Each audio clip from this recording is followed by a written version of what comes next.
మానవా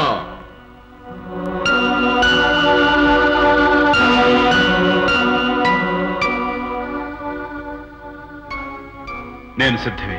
చిరంజీవి, ప్రాణికోటిలో మానవ జన్మ మహోన్నతమైనది. నీకు మేము పునర్జన్మనిచ్చితిమి.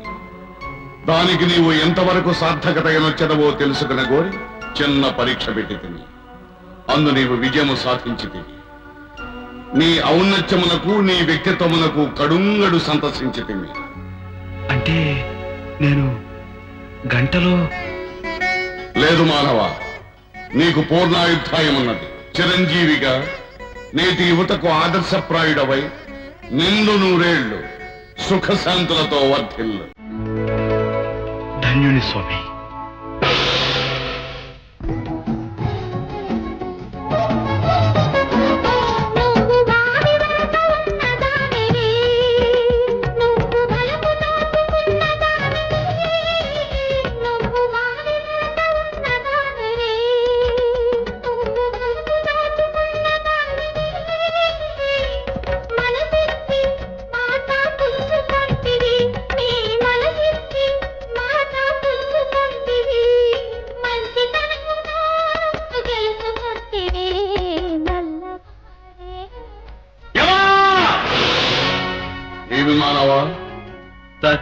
నన్ను మీతో పాటు తీసుకెళ్ళిపోండి.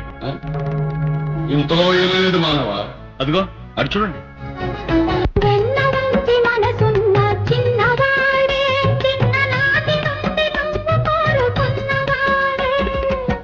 వాళ్ళిద్దరిలో నేను ఎవరిని పెళ్లి చేసుకుని ఎవరితో నా జీవితాన్ని సాగించాను. నాలో ఉన్న ఆత్మ ఒకరిది, ఈ శరీరం మరొకరిది. ఇది ఒక సమస్య. ఇరువులను చేసుకున్నాము. ఆహా, ఎంత తేలిగ్గా చెప్పేశారండి. ఇద్దరిని చేసుకోవడాలు, ముగ్గురిని చేసుకోవడాలు మీ దేవతలు చెల్లుతుంది, కానీ మాకు కుదరదు. ఎందువలన? అందుకు మా ప్రభుత్వం చట్టం ఒప్పుకోవు సార్. ఓ, సమస్య జటిలమైనదే. చిత్రగుప్త, ఇందులకు నీవేమందు? అంతకేమున్నది ప్రభు. ప్రభుత్వం వారి కన్ను కప్పి ఉభయలను చేసుకుంటాయే. గొప్పోడు, మరి మాకు తెలియదు, నువ్వు చెప్పాలి. ఇదిగా అలా చేస్తే తీసుకెళ్లి బొక్కలో దోస్తారు. మానవ, ఈ సమస్యకు పరిష్కారం దొరికినది. ఇటు రమ్ము.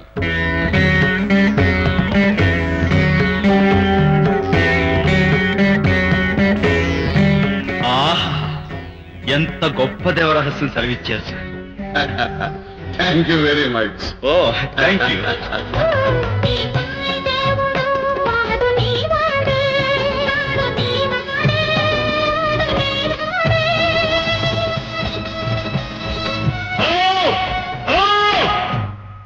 ఇంకా అక్కడతో ఆపండి.